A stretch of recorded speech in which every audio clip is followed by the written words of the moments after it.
Hello, good evening, and welcome. Yes, that music means that we are back at home for the first time in who knows how long to do a podcast. Good to have you guys with us this evening here on the CantinaMX podcast. My name is John Jagu. It's always a pleasure to join you guys. Make sure all my knobs are pointed in the right direction. Sounds a little weird. But glad to have you guys with us here on the podcast. It's Sunday night. A lot of very good soccer being played over the weekend. Some very favorable results for some very important people, namely Joel and I, here on the CantinaMX podcast, which we'll get into because it was fin de semana de Derbis. We had el Derbi Chilango and el Derbi Tapatío, and we'll talk about that. A couple of clásicos and results. Some coaches have been fired. Teams are struggling. Teams are doing surprisingly well. And some players in Europe are also doing well. So we will touch on all that here on the CantinaMX podcast on this Sunday night. Glad that you're joining us. Of course, you can join us live here on YouTube every time we podcast. And again, we've told you all that our schedule is going to be kind of bouncing around. So we're not doing try to get our usual Thursday show in, but sometimes it just doesn't work out that way. But we do have the show tonight on YouTube. And of course, you can listen to this and all of our previous editions. Download them from the Podcast Center on iTunes, as well as on Google Play. And of course, if you subscribe to those, then every time we post a podcast, it set up notifications, and you will get notified that the pendejos did another one, so you can listen to us again. So we do appreciate y'all, those that subscribe to us. We do appreciate y'all's patronage. My name is John Jagu. Glad to have you with us. Joel Aceves joins me from I'm going to say Irvine. Is that right? Irvine. Yes, sir. That would be California. Correct. Now, yes. Joel, that is in the OC. So you've changed zip codes. Yes, I have. Are you? It's been like a year now. It's been a year. Are you? So at what point do we expect to talk to you? From Pacific Palisades or from from the Hollywood Hills. Once I hit the Super Lotto, from Brentwood or Century or City. One of the scratchers. One of the scratchers. Yeah, Brentwood, so I could live. I could be neighbors with Bella and I'm pretty sure Chicharo somewhere down the line. I could see it now. And I go out to get the newspaper and I see Bella mowing his lawn or something. Right. Exactly. Chicharo pushing the stroller. There in Brentwood. I will disagree with you. I do think that of all players, I think Javier will go back, because I just don't think that means that much to him, and I think he also had a much more lucrative career. It's what, but I agree with that. But there's two things to me that I see with him that make me think that he's gonna come to the US, to MLS, and that's that he hates Mexican media. He rarely gives interviews. I know he's boycotted a lot of outlets. And then second, he's having a kid and his wife's Australian. So I'm guessing she could find better job prospects or just overall feel better living stateside. Yeah, those are very good points. You know what Chicha says? Hey, learn Spanish.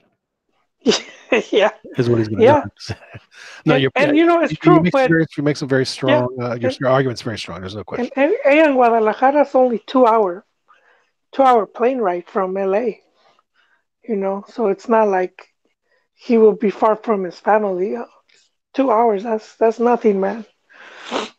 I mean, 2 hours is like driving from Irvine to San Diego, right? Yeah, I think it's an hour. I'm not sure. I never done that drive, But LA to TJ was a 3 hour drive.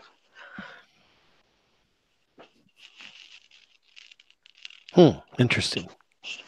So maybe Chicharo can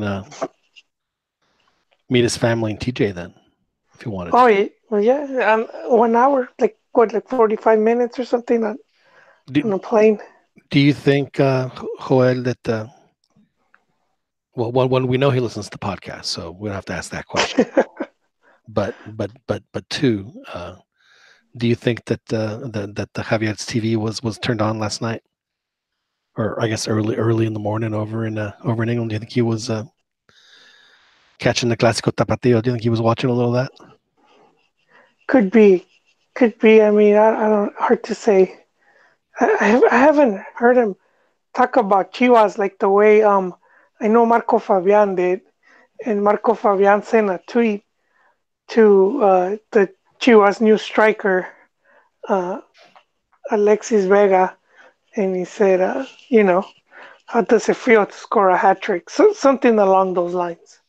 So Because if I'm not mistaken, I'm not a we have been accused of being a Chivas podcast, which cracks me up because we give Chivas all kinds of hell on this podcast. yeah, yeah, and whenever after, yeah, I was one of the few podcasts to criticize Mati, you know, when things, even when things were going right, this was one of the few podcasts that actually call him out for not being able to win at home or for having that terrible So record. you refused to lionize Mati. You refused to just heap Oh, I still do. mountains of praise. Mountains of I praise. still do. I give him, I give him credit. He deserves a lot of credit, but I think a lot of fans are disingenuous to put him up there among the greats. Sure. I think that they're doing a disservice, and it just shows they don't know much of the history of the club. If you're all of a sudden gonna discredit, all of this stuff just because this is the more recent, you know, just Right. because they got to see it. I get it. You got to see some of this, but it's not as great as it looks. Well, I mean, the history I do know about Chivas is that they average a championship and have for Oh, the last I 40 take it years. there. They average. I mean, and I'm just fortifying what you were trying to say. What is it? You know, Chivas's history, at least in the modern era, which is the Liguilla era, Yeah, it's has been. been spotty at best. Spotty at best, I think, is the best way to describe it. Yeah, and that's a big reason why Mati, But I think he got fortunate because he came in at the right time when the league had propped up all these cups again, and a lot of teams weren't even taking these tournaments serious. But you're Well, winning them, and credit to that. But then the fans sort of like, hey, 5 championships, here's the and go, Joel. For in 40 years, we've only been able to say this. Oh, hang on, let me start that. I've been say this.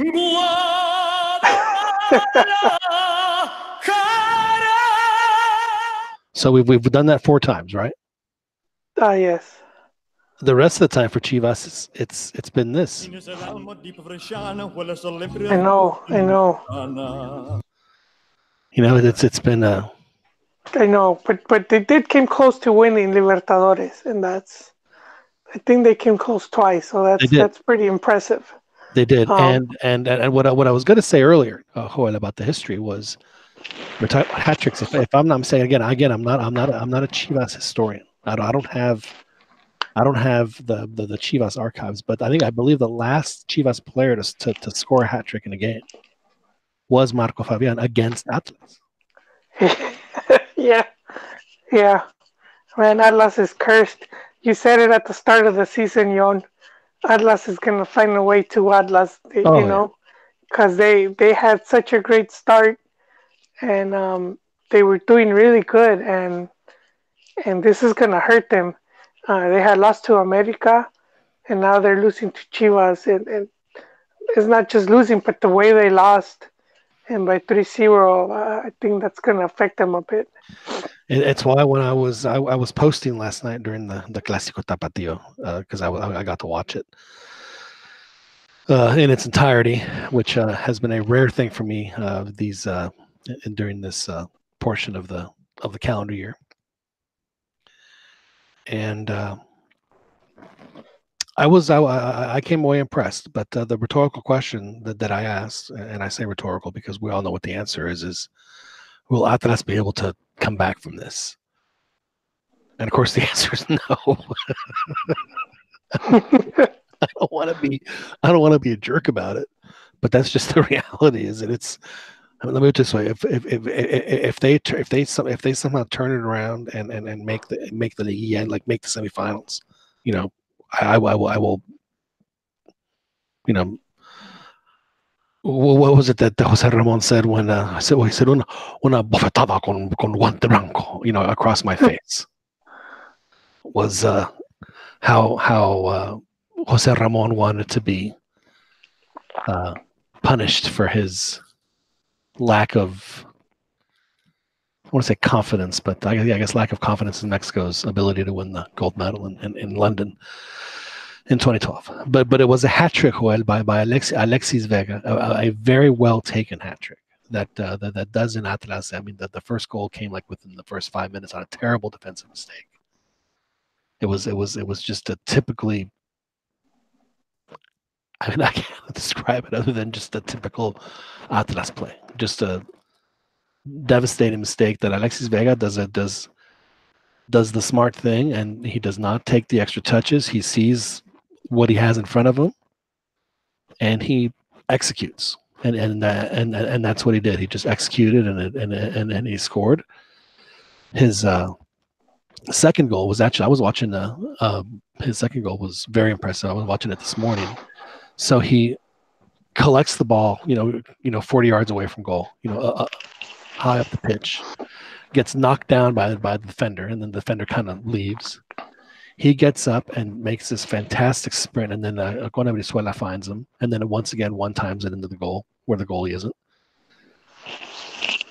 And his third goal was more of a typical, just respond to the set. But again, a great setup play by Conabri, and he was able to again one time it into the net.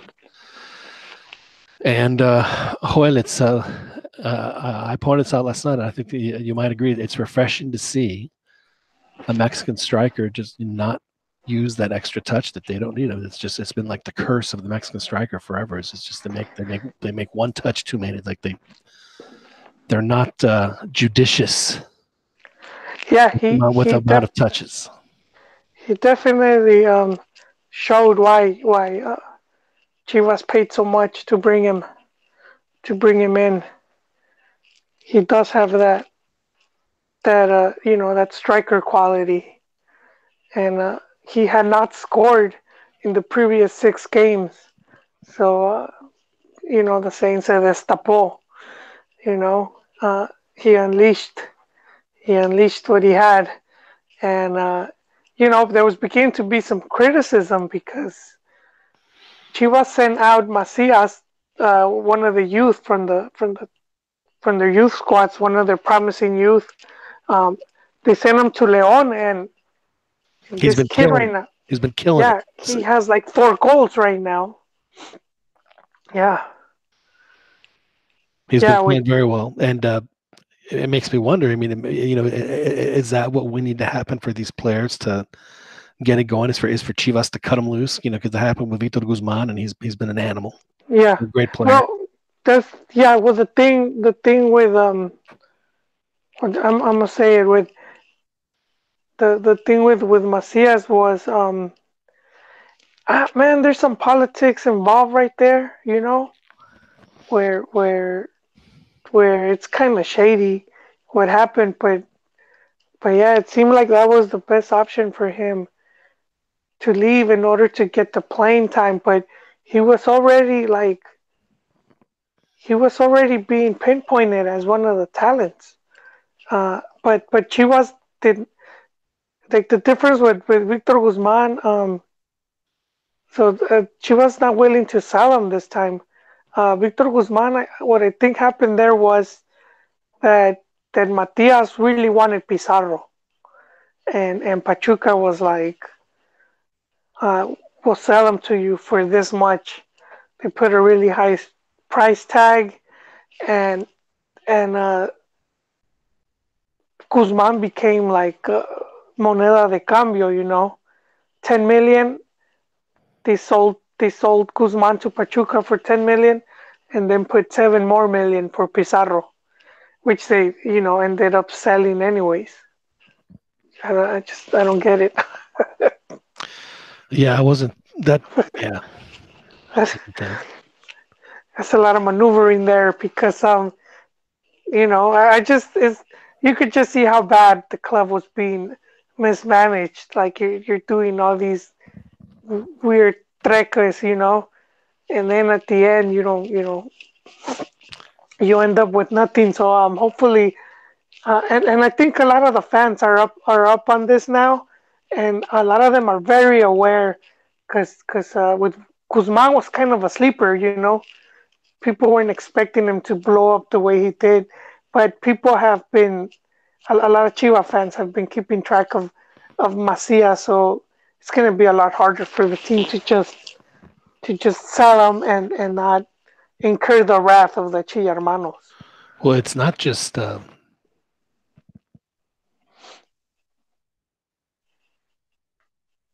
It's not just. Chivermano side, we have our own Profe Uribe, who has been keeping very close tabs on the desarrollo, I guess you could say, of JJ Macias. So yeah, I mean, if he's keeping tabs on it, I can imagine that there are a lot more that are probably doing the same thing and haciendo, getting the abacus out and going, well, he scored Yeah. here and he scored the goal, good, Well, making all the adding it all up and getting it all figured out to see who's the one that. yeah. Well, from what I've gathered from the lavanderas, it's That's what I uh, was looking for. I was dragging. I was trying to buy some time, but oh it's on a different page.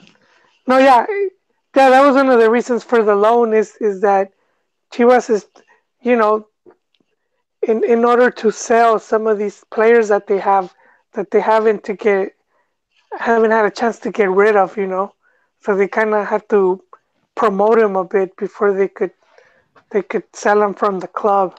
So I do think they have a future in mind with this kid, and then because right now they seem to have a bit more strikers than they need, and which to me that the whole Madrigal thing doesn't make much sense.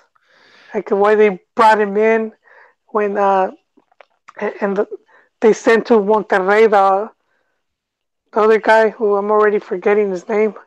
See what happens, Yon.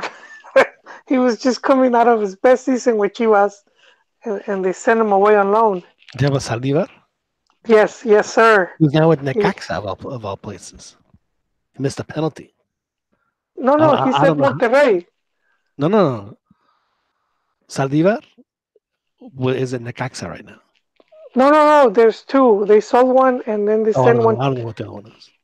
Yeah, because so so they did like they bought they Oh, bought this one player. was that Godinez? Is that the one you're talking about? Oh no, no sir, no sir.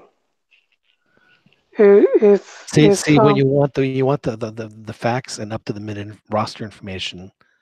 The CantinaMX podcast is your podcast here. So we're a bunch of like 75-year-olds. Well, I can't remember if he's on the team or not. I'm trying to rack my brain and oof. Well, anyway, the not point the good. point is that Macias is taking advantage of his opportunity. He's got 4 goals. Leon, if there's one team we need to talk about, Joel, in Liga MX, it's before we get to the the victory, the great victory from earlier today in Seoul. Before we get to that, Joel, Leon have been on an absolute tear, Joel. They have been playing really, really enjoyable games. They've scored 16 goals. They have a plus 11 goal differential. This was a team that was like in one of the last places last year. They're for only 4 points from the top 16 points. They just put a whooping on whoever it was that they played over the weekend, whose name is escaping me at the moment. See, Okay, we have one job. Again, hard hitting stuff. It's Saldivar. CantinaMX podcast. It's late. Well, it's Angel Saldivar who went on loan. He's in Necaxa. No, sir. He's in Monterrey. No, I saw him miss a penalty against Chivas. You must be confusing him. I'm not. Yes, you are, sir. It's no. You could check the roster right now. He went. They did like a switcheroo, which did not make any sense to me because Saldivar the previous season had scored 6 goals in league. It was his, he had recovered from injury. It was his best season ever, and I'm thinking, okay, if he could replicate this season, score 6, maybe 7, that would be a pretty big boost. And then they send him out, and they bring in Madrigal, who had scored like 3 goals, and it didn't make sense. And I'm like, and they're both loans, and I'm like, I don't get it. What's the point of this? Are you checking your John? I'm sorry. Are you no? I think Necaxa. You must be thinking another Chiva, former Chiva alumni. Oh well, regardless. Again, get the hard hitting information. You come here to the CantinaMX podcast. So Leon, a surprise team, Juan, a surprise team in Leon. Yes, CantinaMX is a team that and frankly, I'm not gonna lie, I like it when Leon is, because I think the old traditional teams from outside the major metropolitan areas, there's just this to me, there's just a massive amount of romanticism that go along with those teams.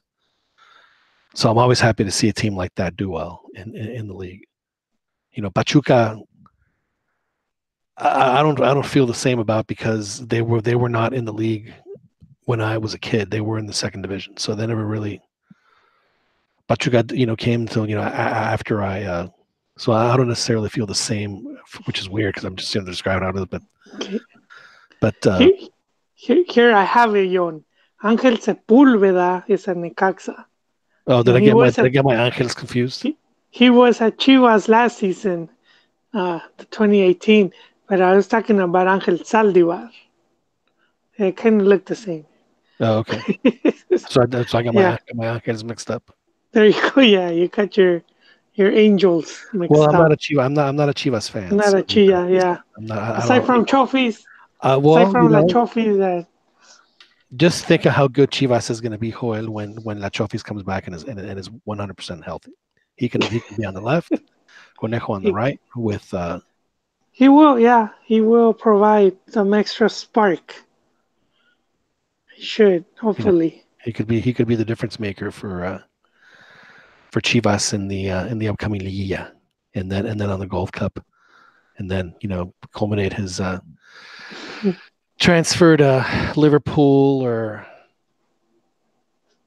Man City. Pep is probably who's been watching tape on him for sure is Pep. I don't think there's any doubt. But let's stick to Leon before we get tagged with being a pro Chiva. Yeah, but like I said, I mean, Leon to me is I like Leon. I'm a Leon fan. I like their uniform. I like their stadium apparently is supposed to be just awful, but I think it's just great. You get fans there that are loud, and it's a good crowd. It looks like a if we ever do our tour of stadiums, I think Leon needs to be a stop. It should, yeah, I agree. That is one thing that should definitely happen. So, and of course, Joel yesterday, both Monterrey and Tigres. Well, Tigres is starting to play extremely well. They played another surprising team, Necaxa, too. That was another, frankly, very entertaining match. And Gignac scored a couple of goals, and he scored his first goal with just an incredibly violent taconazo into the corner, like a 12-yard backheel pass that he got airborne. Looked like a low knuckler, and it went right into the corner. Then it was a great shot. It was just unbelievably well executed. And then he gets a header with another one, and Valencia scores. And Necaxa has that crazy Chilean, Brian Fernandez, who's been outstanding for them so far this year. And he actually scored. I think it's Argentinian. I thought he was Chilean. No, I think he's No, Chilean. he came from the Chilean league. Hey, again, if you're oh, is that what it is? If you get the hard hitting information. I do know. You know what? Because this is the one thing I criticized a while back. I criticized Mexico fans, and I said we're more harsh on our own. We don't have the same list of demands when it comes to club, because like when you see a Montes returning or Layun, and there's all this, he gave up on his career because he's coming over here. Well, El Brian, he had been in France with Metz.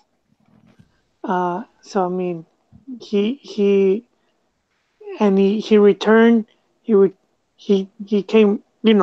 He only played 7 games, and then he went to Chile, Unión La Calera on loan, and he did pretty good there. 12 games, 11 goals. That almost sounds dirty, Joel. The name of that team. It almost sounds dirty. Oh man. So we're a family show, Yon. Let's keep it PG. And then El Brian, he's from Santa Fe, Argentina, and he ends up in Necaxa, and he's been insane, man. I saw the game against Chivas, and this guy was like, every time he was on the ball, man, I was like, whoa, What was the name of the team again? The Chilean team? Unión La Calera. Unión La Calera, right? Yeah. It sounds a little dirty. I'm not gonna lie.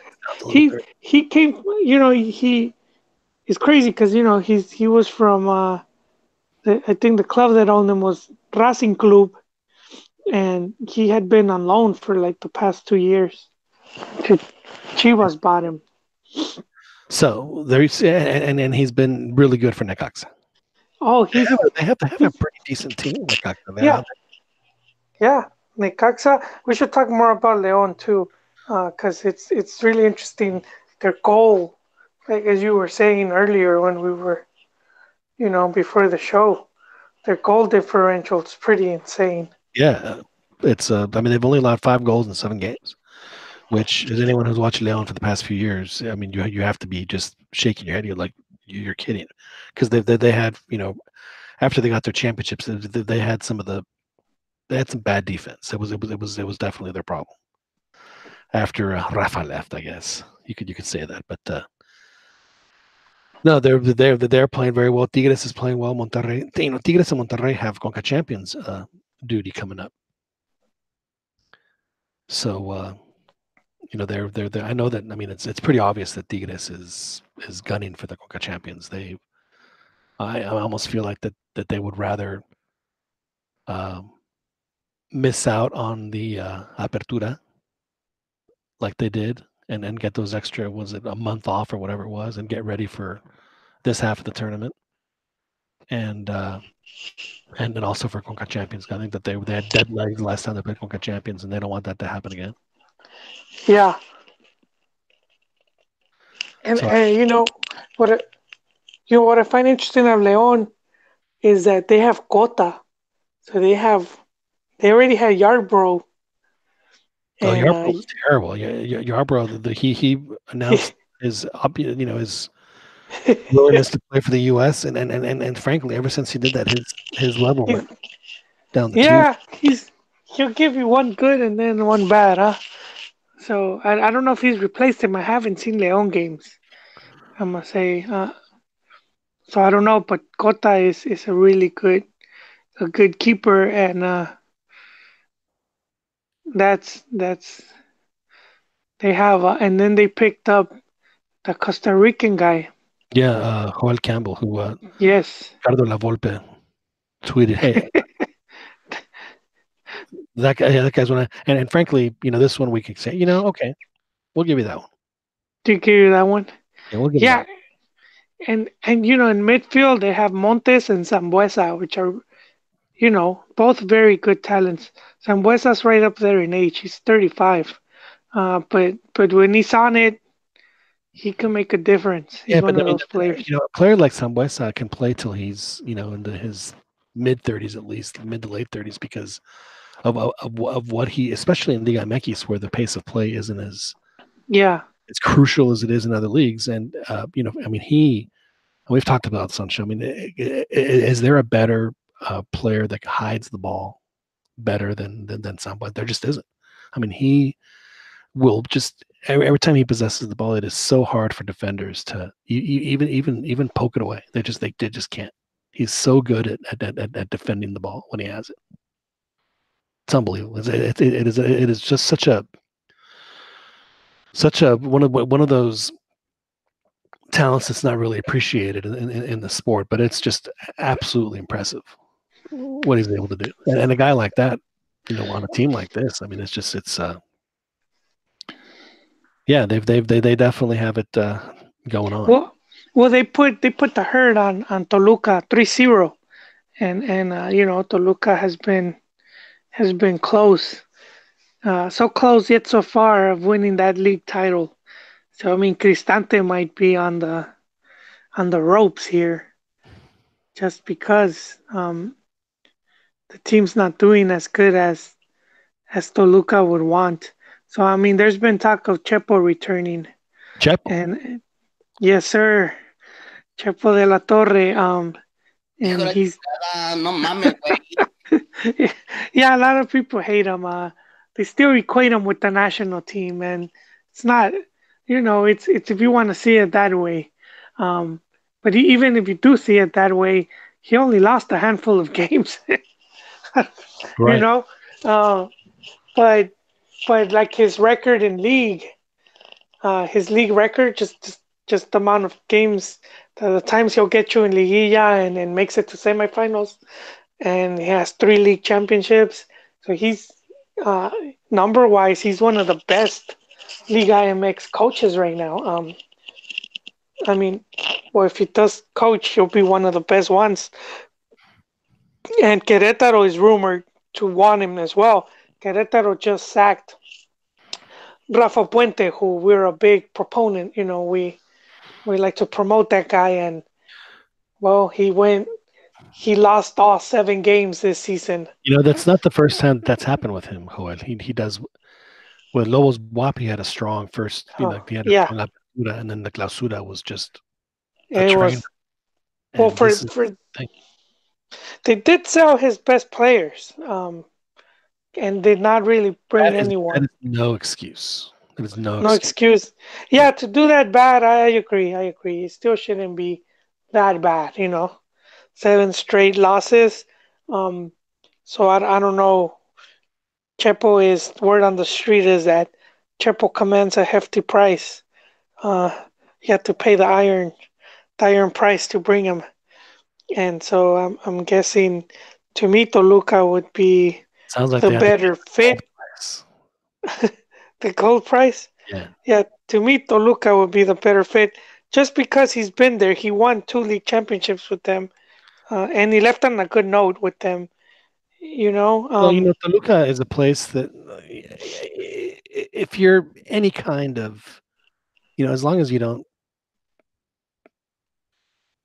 just completely fall apart, yeah, then they're gonna give you time. yeah, and they seem to have a more competitive squad than Querétaro. So Well, I yeah. really, I really don't. If you're Chepo and you're trying to rebuild, you know, yourself again, Well, Uh, Toluca is like this is like the Billy Preston the Billy. of Liga MX. Billy Preston, for those of you that don't know, was a piano player that played on Let It Be, the Beatles' final album, and I mean that's him playing piano on Get Back. If you remember that piano solo. Anyway, so they call him the fifth Beatle. So Toluca is kind of like the fifth Beatle of Liga MX, where they have like the big four, Yes. and then Toluca is just just a one renglón down from that. Yeah. Yeah. It's another place we need to go see go see a game is Toluca. Yeah. Yeah. That is a definitely, and they refurbished their stadium not too long ago. But I think like with Chepo, he looked bad with Chivas, even though I think fans were a bit. It surprised me how fans quickly forgot what he did with the club because this was a team that wasn't even qualifying to Liguilla, and he took him to semifinals, which was the first time in 2 years that the team had played a semifinals match, and he took him to a semifinals. Uh, and he also took him to a cup final. They did lose, but the great Cuauhtemoc was at the other end of that defeat. He was playing the last season with Puebla. So I mean, he had Chivas competing pretty good again until he got sacked. Um, And then he went to Santos, yes, and kind of the same thing, at first, but then it's too bad that Dan isn't on because he could fill us in with a little more he detail. could. Well, yeah, we had that season and Furch, man. There's games that Santos would completely dominate, and Furch would miss like two or three, and I was like, Santos would have been Right, like and they doing could, way better. and they would be the teams would tie him in the last few minutes. Yeah, I do think something was off a bit there, and whatever it was, I think that this other guy did it right. Goddamn, this is the day we forget names, Yon. Uh, The Uruguayan guy was it Granulati? yes, no. He took over and he won with them. Right, Granulati, wasn't it? No. No, that's Santos. You're thinking Toluca now. Oh, It was man. He's at Veracruz right now. He's at Veracruz. again, He's hard hitting, up to the minute information. and you were not even drinking. Maybe that's why. Yon. We usually have Siboldi. yes, Robert Dante It Siboldi. just came to me. Robert Dante Siboldi. I, th- I think yeah, Yeah, he's not had Robert. a particularly good season either. No, but I mean he did take over a pretty bad team. But I think Siboldi pretty much figured out what needed, and he made the right changes, and they won. But But then he had Chepo helped put upset together. in the locker room, and then they had to fire him because of it. And Yeah, the same. no one will talk about what happened. But Siboldi's like, yeah, they needed to fire me. He accepted his. but I'm gonna say this, and it's probably a hot take, but did Oh, Chepo did hang on. Hang on. How hot is it? This hot? What is it? Do we need to bring the firemen down? it's almost that hot. Some people might dismiss it, but I do think he helped. He played a role in helping build these squads that went on to win league championships, both at Chivas and Santos. Especially with one thing we've seen with Chepo is that he's pretty good at armando the teams defensively. Like his teams rarely get blown out of the water, but Well, yeah, it's he's hard. It's hard to lose games when the other team doesn't score. yeah, yeah. So, but he did help put together those squads, and I think he deserves some credit. That's if we look at it, that's kind of basically what happens in a lot of teams. Sometimes the coach comes in, and you don't. It's rare that you build a team from scratch. You usually inherit a squad that's been together for a while or Yeah. working together. So do you think if they asked Chepo about those teams, do you think that he would channel his inner Ricardo Lavolpe and say, Esos equipos Cholos Arme. No, no, I don't think coaches do that, but I do think it plays a role in when they get hired again. It's like not everything you did If was if if bad. if you were Chepo's agent and you sit down and you lay out the deals and you look at the teams and you weigh the pros and the cons with him and you have your maybe a couple of I'm assuming Chepo's as a tequila man. What you say is a tequila man? I Yeah. would. So you have a couple of tequilas and you hash it out and you say, Chepo, I would advise you to go to X. What would you say?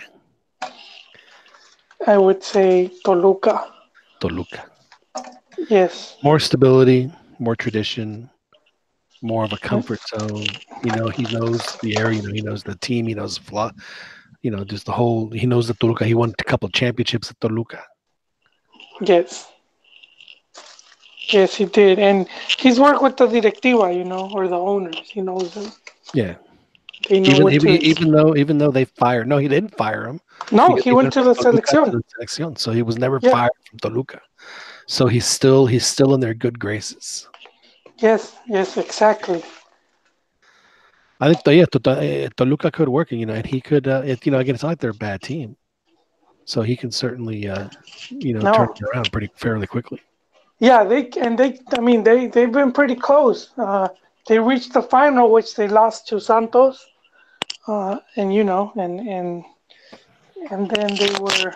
If you were a GM, Hoyle, and the owner has says, find me a coach, right? And you go and you scour the league, and it comes down to Chepo, to Chivo, and to Potro. Who do you who do you take? Who do you take, Hoyle? Wait, Archivo and Potro from Club de Cuervos? Yeah, No, I mean that answer is obvious. Potro. It's Chepo, man. He's You would take Chepo Potro. over those guys? Yes, I would. He's more stable. All right, fair enough. Fair enough. So we're thinking Chepo to Toluca. So Querétaro is gonna is Well, Rubén Omar Romano available because I'm sure that they'll. yeah, I mean Toluca hasn't fired. They haven't fired a Cristante, Well, you know what? and Go ahead. yeah, well, I mean Querétaro's already.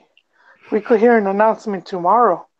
It's true. Yeah. Monday, and so we'll see what they do and who they bring in. Querétaro they've had local talent before. I mean, they had Rey Midas, and who knows if they might bring him back. But I'm guessing if you could afford Rey Midas, you could afford Chepo. So who knows? Who knows You right don't there? you don't think Rey Midas charges more than Chepo? I think they're about the same, but Yeah. probably more. Could be, could be. I mean, Yeah, but Rey Midas hasn't coached in a while. Well, I guess neither has Chepo for that matter. yeah. Chepo says, "Do they still play 11 versus 11? It's been a while. I don't remember." Well, we'll see what happens. One thing I will say about Querétaro is that they have, at least in their recent hires, expressed a willingness to give a young, inexperienced coach a chance. Who had Jimmy Lozano last season, who's now the U23 coach for Mexico. So we'll see how that turns out for El Jimmy, who was one of those guys who peaked just a year too early. Poor guy. Yeah. Oof, man, he was really talented. I thought he was going to be the next superstar. That's how talented I thought he was. Played really well, but anyway, it's unfortunate for El Jimmy that his career didn't work Jimmy. out. Yeah. But he did all right for himself. Jimmy was hecho en Seu, as his famous picture says, when they won a championship And today in Seoul, Joel, America came to town. Made the long and arduous 4-mile journey from Guapa to Pedregal in the blistering 65-degree heat up in Mexico City, and then proceeded to have the home team defeat them 1-0 on a second half goal off a corner kick, and they hold on to win 1-0. It was the first time that Pumas has beaten America in a while. They should have beaten them in the first season. They were up 2-0, but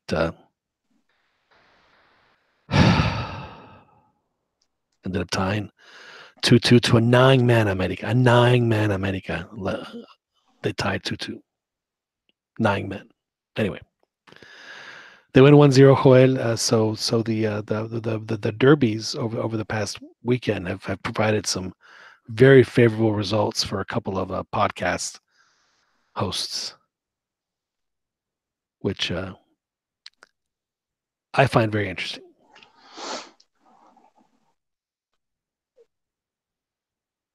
Oh man! And suddenly, Joel, Pumas has gone from the basement to Basement dwellers. from basement dwellers to they're at least opening the door to get out. They've vaulted all the way up to 12th place.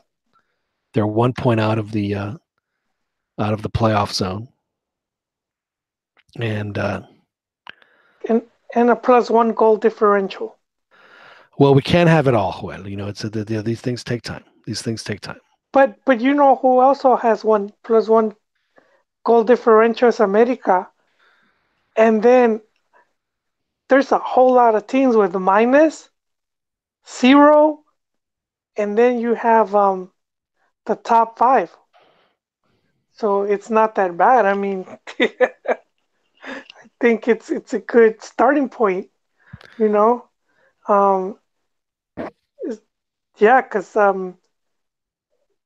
Monterrey, they have a +12 goal differential. Tigres +7. Leon +11, which is like, damn, they don't have half the money that I don't Monterrey even think Pumas has splashed. scored 11 goals. I don't think they've even scored 10 goals for that matter. They have scored 7. There you go. And they have 6 against. But I mean, it's not that bad, Yon, because 6th place Santos has scored 7 and 7 against. Pachuca in 7th, they scored 8, but they have 10 goals against, and they're in 7th. Tijuana has they're 7 goals for and 7 against. They're the other team with a 0 goal differential. Chaflas scored 11 goals, but they have 12 against, so they're -1. Lobos Buap scored 10, 12 against, so they're -2. And America and Pumas have one each, +1. And then you have Are you telling me that -3 Lobos Buap is ahead of Pumas in the? and America. But America does have 1 game less. They have not played. They have a match against Necaxa pending. So that's that. I think we might see it bounce right back up. But I think Pumas. I think Bruno Marioni, man, he's been a pretty good fit. Well, yeah. I mean, he was part of the glory years in 03 and 04, and a great goal scorer for Pumas. And yeah, it looks like it. At least for now, the so far so good, and the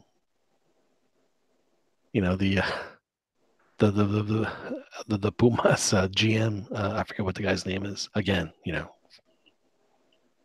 was it like Lopez Parga or something like that. Comes out and says, "Hey, by 2021, we're gonna have the 5th best payroll in the league." It's like, come on, dude. What's your TV contract? You gonna do TV contract then? Is that why? renewed sponsorship or a new sponsorship deal. Um, I think it's unfair for the players, to hear that for the current squad. That was like a very he channeled his inner Jorge Vergara when and he just says something that is totally it was just totally wrong thing to say. Right, and again, it just goes back to one of the areas that we've discussed on this show ad nauseum. It's like about Liga MX. Like, do these guys ever take any PR classes?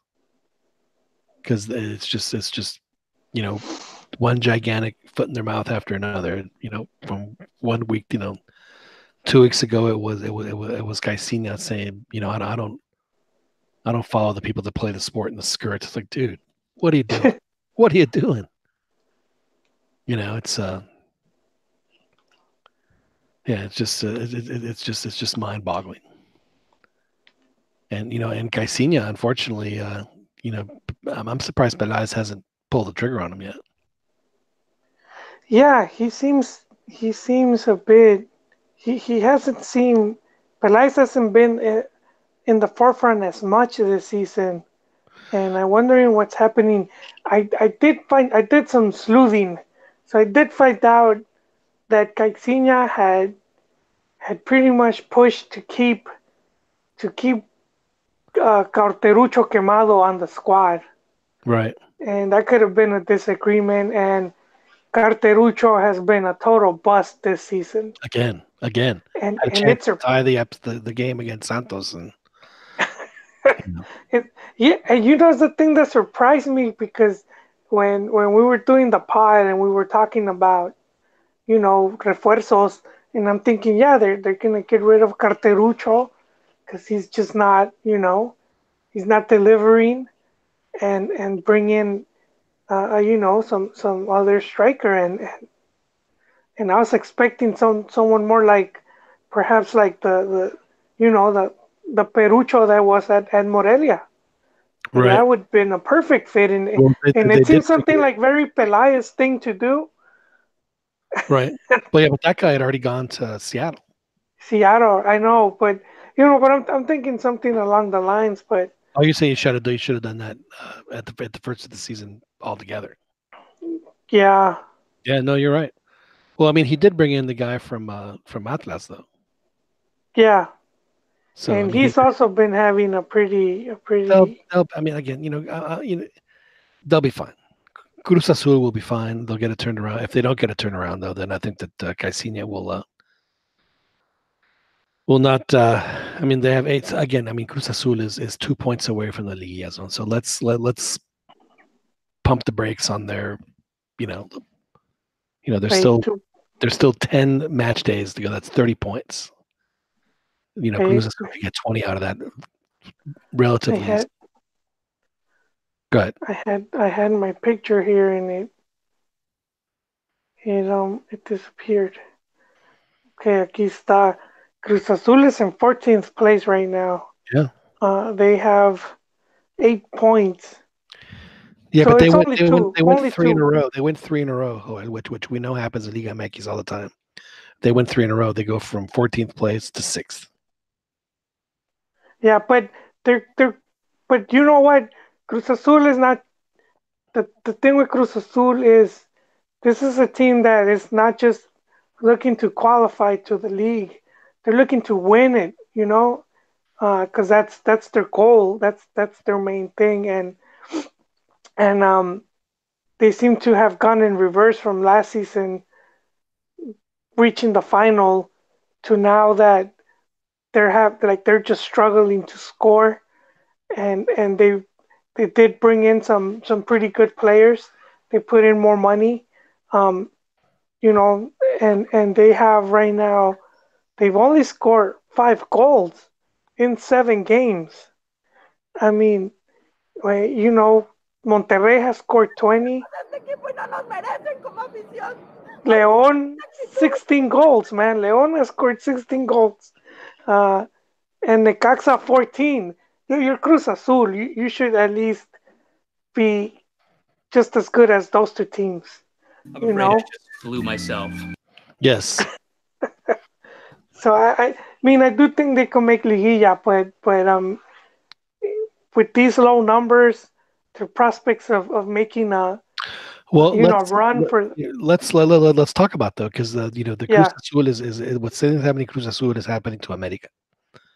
These guys, they finish the final, and then the league starts 2 weeks later. yeah And so there are what 14 teams in Liga MX that will have started the second season with a nice 6 week break, and are a lot fresher. So yeah, I mean, we there's something when people talk about campeonitis, not campeonitis. It's the fact that these teams just haven't they didn't have the same amount of prep time as the other ones, and then it's taking them time to adjust. So we'll see how they Tigres is another one who, for people always say, what happens to Tigres in the club? They do so well in the Apertura. What happens? Well, it's because they do so well in the Apertura that they suffer in the Clausura. So that's and I think we're seeing that with Club America and Cruz Azul, because they both made it to the final. They're both under in the same boat. I can't believe I'm defending America, Joel. What's wrong with me? it What's happens. wrong with me? What is wrong with me? We've been doing this often.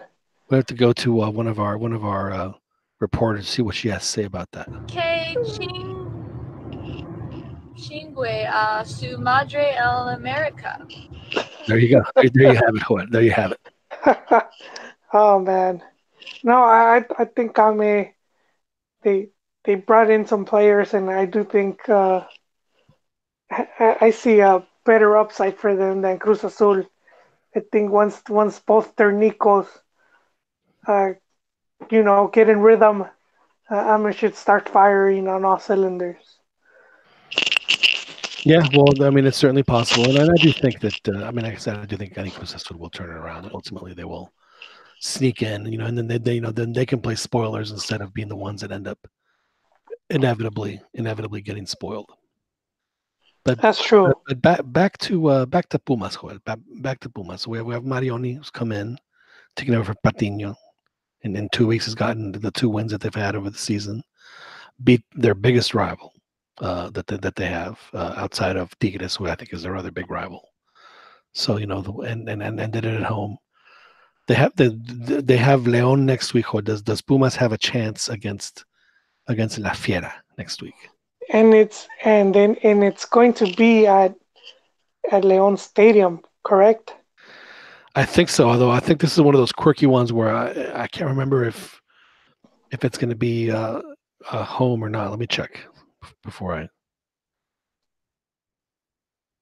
don't know why the heck this schedule is all screwed up. I'm not sure what's going on. Well, regardless of whether it's at home or away. No, I think it makes a bit of a difference, John. Let's take a look. It's actually at home. That's what I thought. So I thought this was one of those weirdo scheduling things. Yeah, so it'll be at home. So they have two in a row. So it'll be at high noon in that blistering 60-degree heat that I think that affects the players. Yeah, I think that helps him. I think that definitely helps him.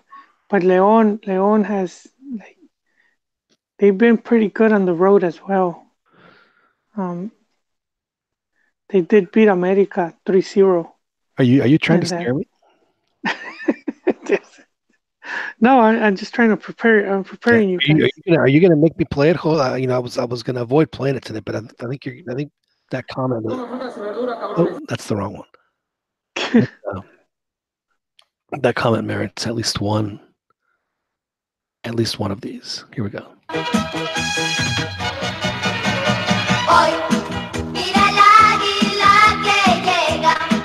So. Oh man. So anyway, so they have play. Again, if Pumas can get a result against León, I think it'll be good. But I fully expect León to probably a win going away, like 2-1. Well, yeah, no, they've been pretty consistent. I mean, they tied Monterrey also on the road. And it's Nacho who's their coach, right? Isn't he the new coach? Damn, this is new listeners. We're not doing ourselves any favors. Part of that hard hitting. Hard hitting. I would be, if no, it's Gustavo Chavo Diaz. It's a Uruguayan. That's who the coach is. Okay, and then I would have been mightily surprised if it was Nacho, man, because but yeah, he was. It's crazy because this guy was at Celaya, which was for the past like 2 years. And then he came before coming to León. Oh yeah, very interesting. so even in the lower divisions. Yeah, he was. I'm telling you, it's Nacho, dude. What is natural? Isn't Nacho the coach right now? Well, I was looking at their page. Unless it's not. Like It's not Leon, updated. Leon's It's website. not Leon. No, I was looking at hold on, let me. I was looking at the. I don't even get their website. It's like I'm looking for their website and it's not showing up on me. Do they even have one? That's hilarious. They're not paying Google to be. Yeah, it should be Ambris. It's I just went through The the hell did that guy come out of Yon? It's like I'm using Geocities. I'm getting the old web pages. Did you ask Jeeves to find Leon's website? Leon's website. No, Nacho is a good coach, man. Yeah, he's the current manager of Leon. Yeah, I thought it was Nacho. Yeah, no, he's finally doing good. Dude was he was at Necaxa where he was, mixed results. But I think I think he just needed a break and he's getting it finally. And it's not just him. Necaxa's having a good season, and Memo Vasquez is coaching Necaxa. No, Memo Vasquez is a good coach. That's another, yeah. Some of these Mexicans are popping out of the woodwork because there was almost, there was very few a few seasons back. Like almost none. There was like 3 of them. Yeah, and then there was a bunch of young coaches, and I think the only one that's left is Paco Palencia. Paco Palencia at Lobos Buap, which was Mexican versus Mexican. Lobos Buap beat Querétaro. And that's where Rafa Puente Jr. was at. Do you think Paco Palencia wears the black nail polish when he coaches, or do you think he I don't takes it off? No, I think he's benefiting from having. He has at Lobos Buap is it's the old wolf, man. La Puente. La Puente, yeah. Yeah, he's like a consultant right there, and that guy was one of the best. Back when he coached in Necaxa in America, this guy was a tough cookie, man. It's a hard guy to beat. Did Palencia ever play under La Puente? I don't think so, because Palencia was at Cruz Azul and then he came to Chivas. So I would, but I mean, with the selección he did. Yeah, that's true. Yeah, with the selección he did. Not a club. but definitely at selección level.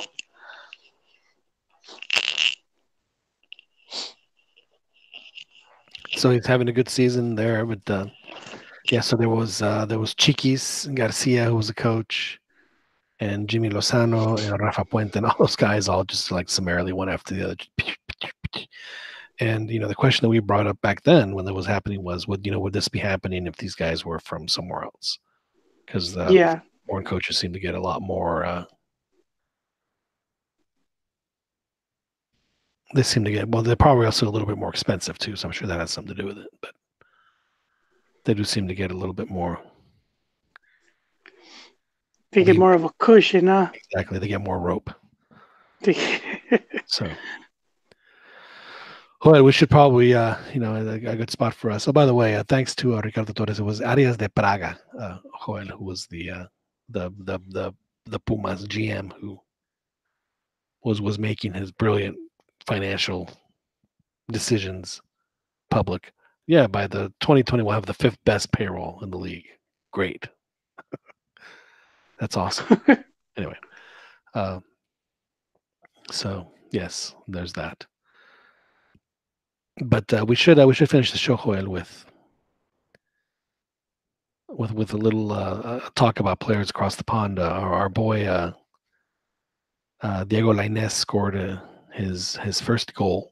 He got his first in the Europa League against I want to say it was Stade de Rennes, out of Ligue 1.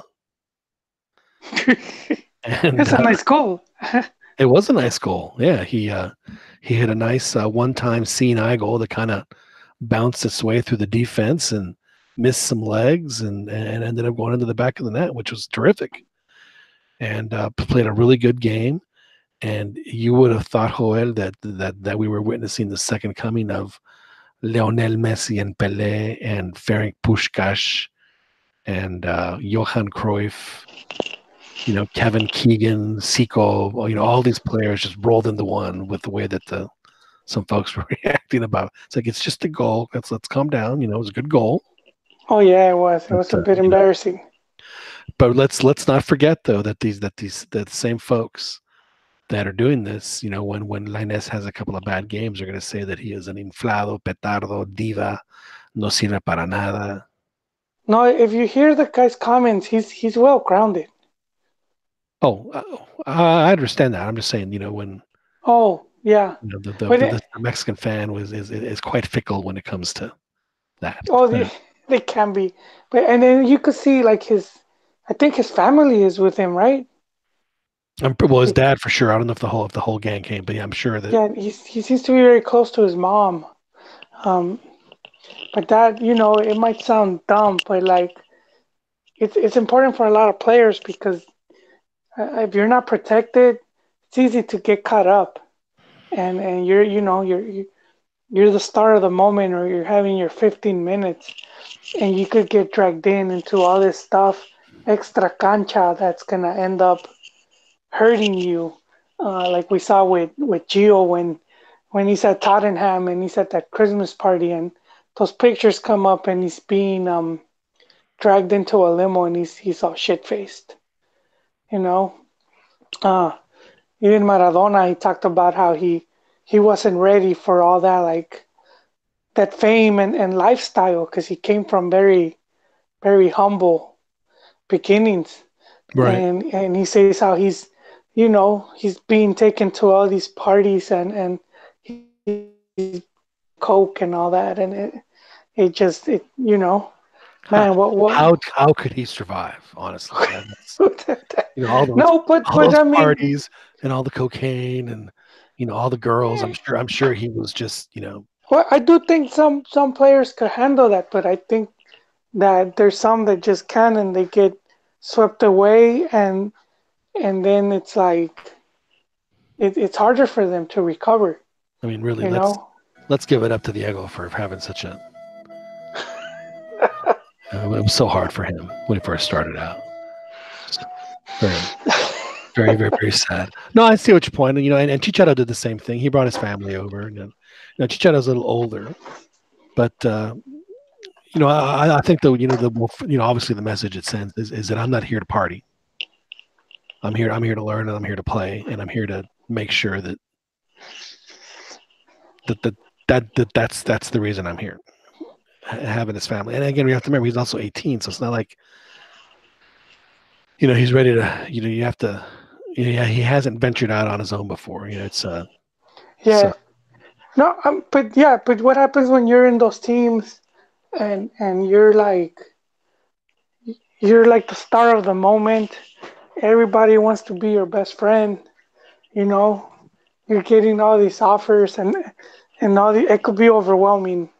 That Well, I type mean, of lifestyle that. let me ask you, Joel, because that's kind of what happened to you when you came over to the CantinaMX podcast. Oh You were man, going through yeah. the same.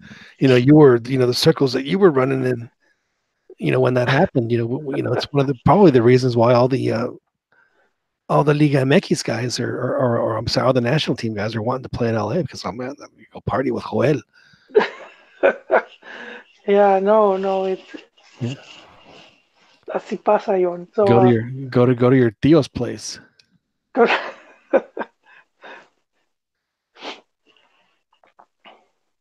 So there's that. No, it's no, you're right though. I mean, it's it is definitely pretty crazy. Definitely pretty crazy. And he played today. I didn't get a chance to see it, but the reports were that he kind of had not just a kind of a quiet performance, and that's going to happen too. And he just the kid needs time, but he obviously there's something to work with there, and if he learns his craft, he could be a very good player. So hopefully that will work out for him. But this we'll see what kind of decisions he makes outside, and if those decisions, how that affects his play on the field. And so far, it looks like he wants to make sure that the reason that he's over there is to perform well and compete and play and get better and improve. No, yeah, I think yeah, I agree, but I think he knows he's in line to be pretty much um, Mexico's like main star or one of the main stars in the next World Cup.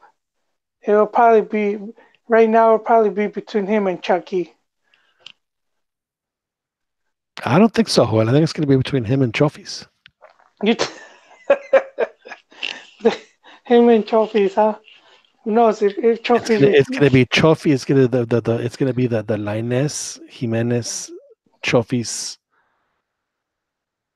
front line. Actually, you know what? We'll put Chucky there and then let Chofis play the 10. Yeah, because Chucky could be like the next Tecatito, man. Where 2 years from now he's still at PSV. Well, he did have a concussion a couple weeks ago, and those, it's going to be a good month before we see Chucky Lozano play up to the level that we were used to seeing him before his injury. So, Oh man, I mean, I just say that because I think concussions do take a little more time to come back from than people probably think they should. So, if you hear of Chucky having a bad, if he's not playing very well, remember that he's coming back from yeah. a concussion. Because you don't really think clearly.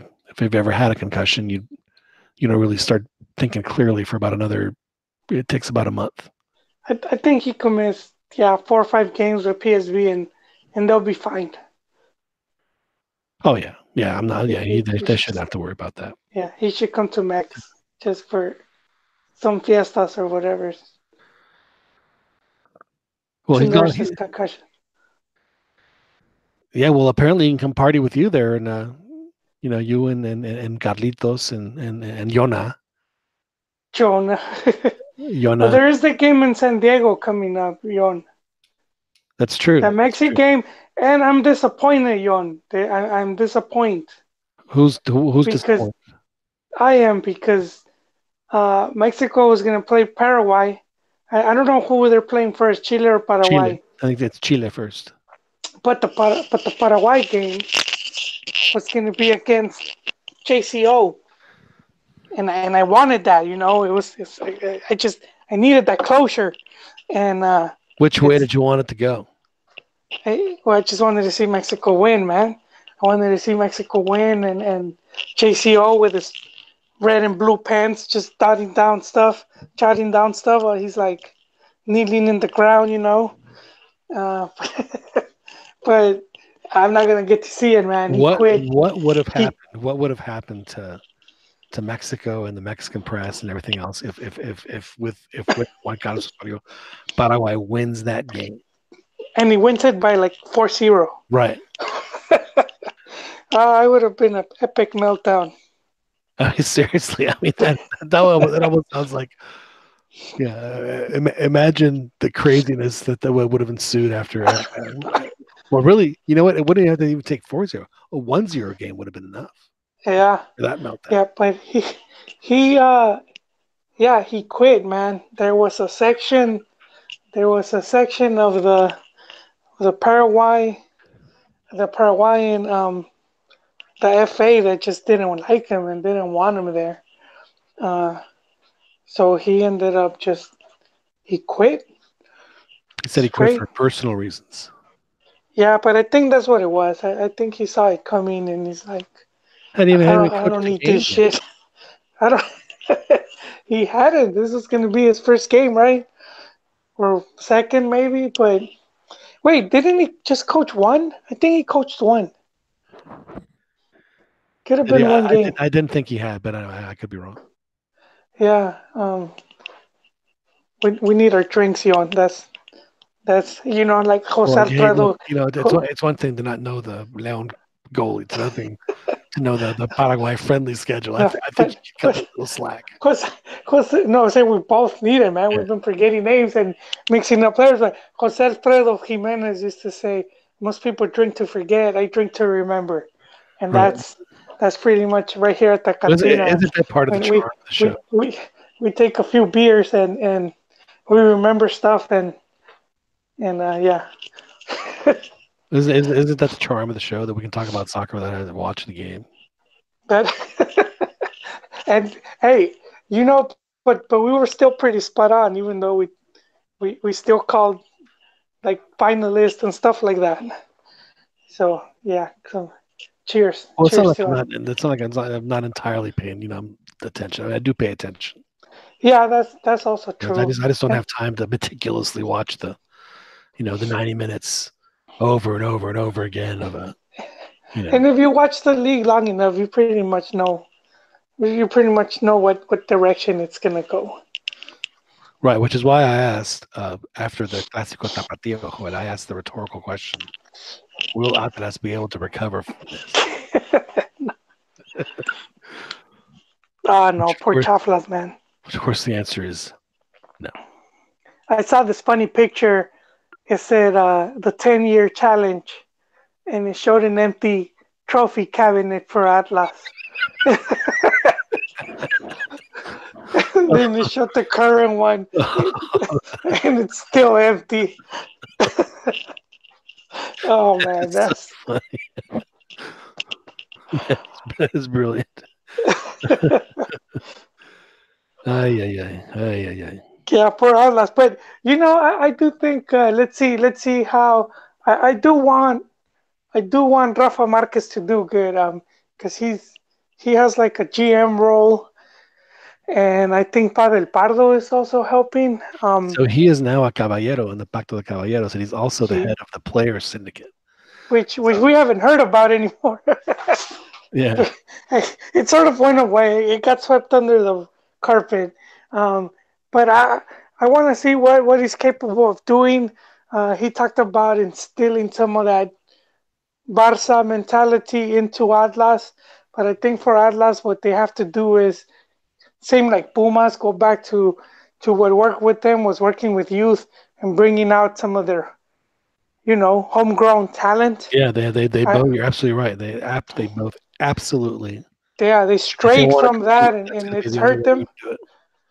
And I'm pretty sure there's a good chance that I think I think Guardado will probably go play a year with them before he retires. And I do think Guardado would return to Atlas, especially with the whole, they might even offer him like a position there, Yeah, So well, they will, you know, he had a really good international career. What about? yeah. But this is the other interesting thing that we're seeing these guys. They were players and see them shift into their new roles, which sometimes we forget. Like with Nestor, for example, and he was doing it at Chivas, and it's easy to forget that he was a player for a long time, you know, and that he's Oh, believe me, not. I could forget a lot of things about Nestor. You, well, I mean, like not you, Yon. I mean, like just we have a lot of like younger audience that didn't get to see them play, so they never see them as players. And I was like, I was talking to some. I'm guessing he's a kid. He's on Twitter, and he was down talking Bora, man. And I was like, if in Mexican football, there's no way you could call him a terrible coach. How you, you gonna how you gonna say that, man? I had like what 5 World Cups, 5 different Well, teams. aside from that, I mean, geez, I mean, just his short tenure in the league was outstanding. Yeah, His national team tenure with Mexico was second to none, literally second to none. he took us to the quinto partido. Yeah. He qualified China, man. He's a hero over there. Qualified them to their first ever World Brazil Cup. was so scared of Bora. Seriously, the newspapers and stuff. They were thinking that China would qualify ahead of them because of him. Wow. Yeah. Yeah. So no, I think just we get to see this transition that like I missed it with some of the with some of the that are now with some of the directivos now. I mean, I got to see it with Pelaez. Uh, I did not. I didn't get to see Nestor play. I just knew him as Nestor the Yeah. directivo. I So would see the pictures though. and you fell in love with him so much I that did, man. when I once asked you your dream barbecue, your Chivas Oh, dream it's true. barbecue, Yes, you said Chepo and Nestor de la Torre. Those were yes. your two invites. They were the ones that got the golden ticket to come to Joel's dream barbecue. It's Chepo and Nestor. Yeah, well, probably right now just Nestor and someone else. Who's the other one? Buffalo? I don't know. Can I? Oh, well, that was just the Chihuahua only. You said Yeah, Chihuahua Chiva. only. Yeah, Chiva only. Yeah, it was Buffalo and Nestor. Oh, it was Buffalo. I thought it was Chepo and Yes. Nestor. No, no, not Chapoy. Nestor's is like what is this? His brother. He could tell. He could give me the dirt. Oh, I see what He, you're saying. he'll give me the dirt on him. Suelta la sopa. No, Buffalo, my angel. Um, yeah. You know. You still want to show me your cucumber? Hey now.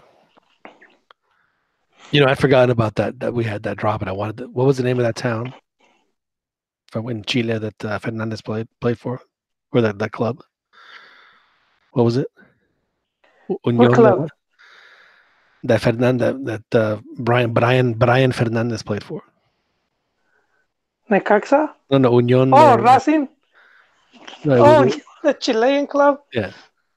Man, you What was it again? La Concepcion. I No, need no, no. to. It was Union de something or other. Okay, hold on. I got it right now. It's Unión La Calera. Union, which frankly sounds a little dirty. You Oh still man. want to show me your Anyway. cucumber? Anyway, so see now you've got me all discombobulated. Oh, we were talking about the barbecue with you and Nestor and Bofo. Who do you think? See, this is where I think I think I'll surprise you, but if the three of you got into like a Raiders of the Lost Ark style drinking contest. You like the Karen Allen, Marion, when she's in the Himalayas at her bar. Who do you think would survive? Who would be the last man standing between the three of you? Oh man, I don't know. They'll probably beat me. You? These Oh, players. I think Nesta drinks to both of you like under 5 tables. These players are used to partying at another level, yo. Yeah. I would, yeah. There's no question. Okay, so let me ask you then. So if it's not a Chivas barbecue, if you could invite three personajes from the world of soccer, non-Chiva really, who would you invite? Non-soccer? No, non-Chivas. Oh, Chivas, but the no Chivas barbecue. oh man, damn, that's a good one. That's I would invite Pep. Okay. Yeah, You say, why can't you be like Chepo? Why can't you be like Chepo, Pep? like no, just Bielsa. I think that would be the local Bielsa man. Mm-hmm. That's another one. That's another one right there. And who knows? Let me see. He's gone, but I would have liked to talk to Chuck Blazer, man, the former CONCACAF vice president. Sure.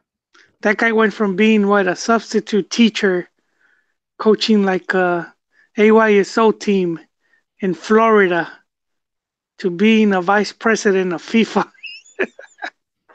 This guy ended up making so much money out of football.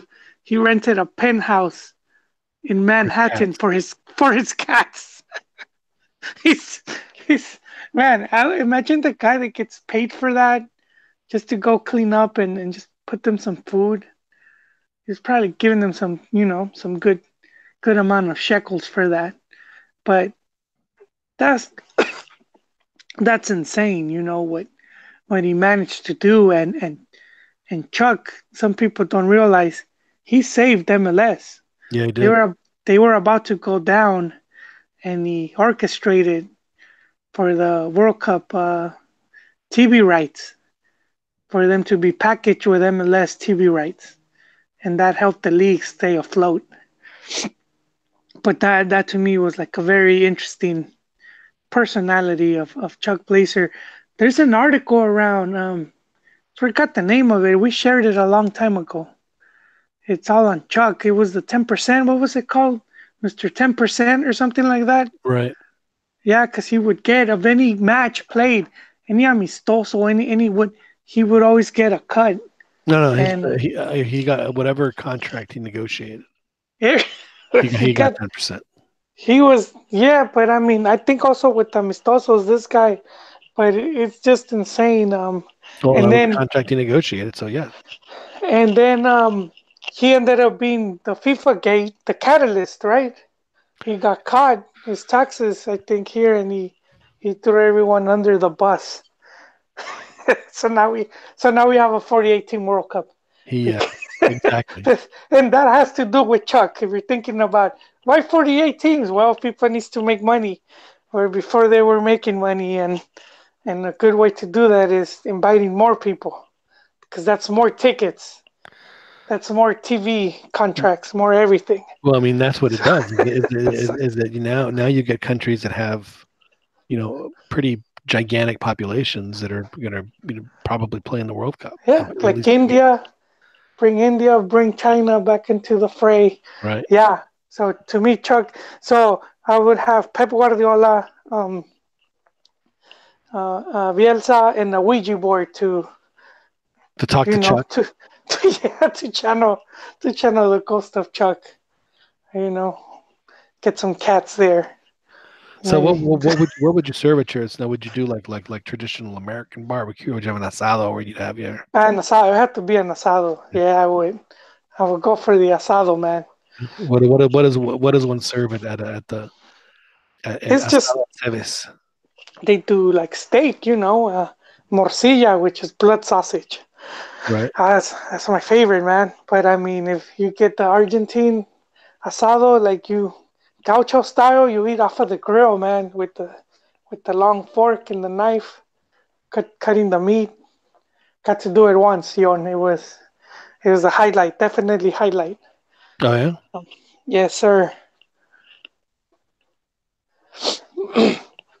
And who would be your three uh, football guests at the John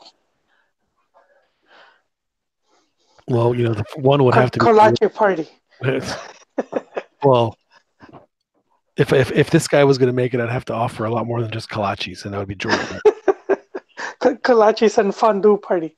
Yeah. Yeah. So Georgie Best for sure. Oh man, yeah.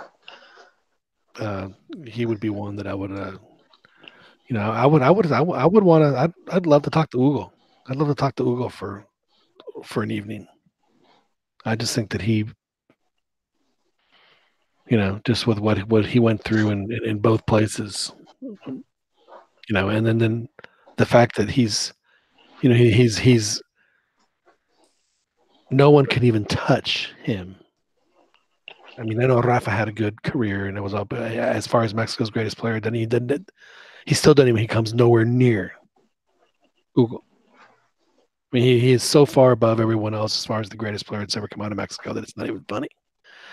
And it boggles the mind that people just don't like the guy.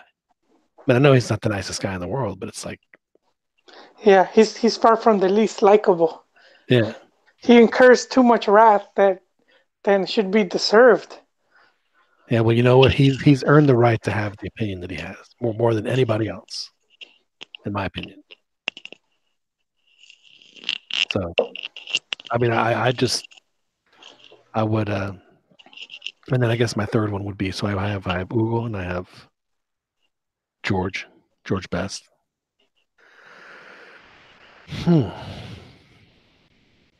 Two strikers, Yon. Yeah. I could say Picolin, but why would I waste? Why would I waste? Picolin. No, Yeah, too many biographies and that's right. will be written about him. No, yeah, Exactly. biopics and all that. What more could I learn? I've seen it all. I've seen it all.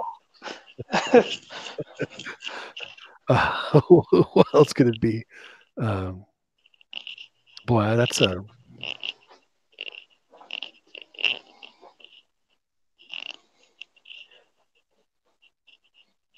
Yeah, I'd want to talk to someone who played when it wasn't nearly as big as it was, or became one of the ones that made it as big, and that would be Puskás. Ferenc Puskás. Again, another striker. What can I say? Yeah, you can play the sad flute, reminding him of that final and what could have been. They never talk about a team that never came back. They never came back. Damn. Of course, they had some other, issues with being invaded. I wonder what else has happened though, because you go from being a country that's like Uruguay for our younger listeners. That's like what Uruguay is right now, and then 10 years from now, Uruguay is like nothing. No one even like players coming out of there or the team, and no one is like, no one cares. Yeah, because they made England care about international football because they humiliated them at Wembley. I want to say it was like in 1951 or 52, so I forget what year. Beat them 8-3, just destroyed them. And England said we have got to do better than this, and then they made them. I'm being dead serious. No, they, yeah, they made them care about it. I mean, they were Hungary and Uruguay were probably Uruguay before them were the preeminent power. I mean, they were just powerhouses. Hungary. Yeah. And and Puskás was part of that. And they lost heavily favored against West Germany in the final of the 1954 World Cup. And they lost 3-2. And a lot of that, what they say, is because the semifinal they played with Brazil. was so physical and so violent, and they said that it sapped them of their energy because they weren't used to playing like that. Because the Europeans weren't as violent as the South Americans back then. So they said that it kind of sapped them of their energy, of what they did a little bit. They weren't really themselves. Take that for what you will, but they still, were still heavily favored and lost. Yeah. And never came back. Now Puskás obviously had an outstanding career. Was part of the was it Agento Di Stefano and Puskás triumvirate that Real Madrid won all the first 5 Champions Leagues or whatever it was with. Yeah, and they had and they also had pretty good coaches that went all over, and even Chivas had a Hungarian coach. Yes. Lead them to a championship title. So it's very interesting. We should do more research on that. Like, what the hell happened to Hungary? Yeah. Who cursed them, dude? They put a hex. A gypsy curse. They must have pissed off the wrong gypsy. And she said she cursed him, man. That's right. And that's it. It's like no coaches, no players, no everything. Just the factory shut down and all that talent just, it's almost like it never happened. If you actually look at the list of Mexican coaches, there were quite a few Hungarian coaches. Yeah, and that made it down to Mexico at that time in the late 50s, early 60s. Yeah, so they have just completely disappeared. Kind of like Atlante, just gone. Gone. Yeah, they went from being America to being Atlas. Or to compare it with League. They went from America to being like, colibríes. I mean, just that's true. Just gone, gone. Colibríes. Yeah, that just you don't hear about it anymore, and that's it. Our friend of the show, Martín de Palacio, said that was going to happen to Italy. Oh, I don't know. I don't know about that, Yon. The whole country is mad about football. It's a big country too. I don't know. I find it more difficult. Yeah.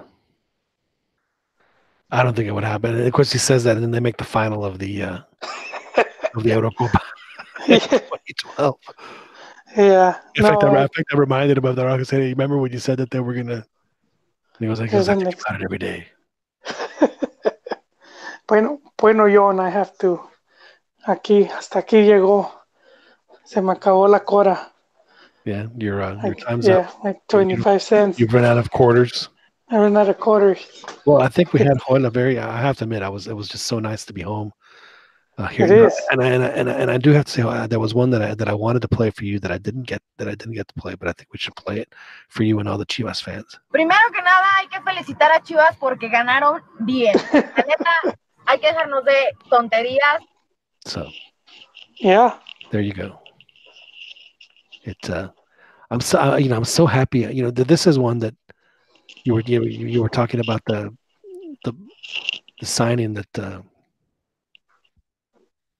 Cruz Azul is making. I've never had a chance to play with that guy because I think it's just hilarious. This is from Modern Family. Do you know how offensive that is? Like we're Peruvians. It's correct. Yeah. Anyway, but it's good to be on Joel. Yes. Here at I always forget what this one is, Joel. If you don't mind, just one last. El América es una mierda. I always forget about that one. Because it's not labeled, so I forget. It's not labeled. I forget what it is. I have a feeling it's gonna remain. It's gonna remain that way for. Yeah, it's called Record 098. I have no idea what that is. And this one's actually blank. This one I don't know what it is. Let's see what we have here. Let's see. Oh, I don't have anything there. Well, that's interesting. Anyway, glad to have you on. I'm glad you were able to make it here tonight on the CantinaMX podcast. And yes. And thank you for participating with me on my drives back. Yes, those were fun. Yeah, so it's but it is nice to be home for this one. So it's probably good for us to say goodnight. So thank you very much for joining us here in the CantinaMX podcast. And again, you can listen to this one and all of our previous edition podcasts, which you can download from iTunes, also on Google Play. So and thank you to the listeners that were with us oh, good on Lord! I YouTube. didn't even notice we had thank Yes. you to Ricardo. Yeah, he was more on it than we were with the names. Oh yeah, well maybe we should. Well, it's late. What can we say? It's been a while. But anyway, well, Howard, thank you very much for joining us. Always a pleasure, Jon. And thank you, the listener, for listening. And we'll do this again on here in the CantinaMX podcast. My name is John Jagu. We will catch you guys at another time. Thank you very much.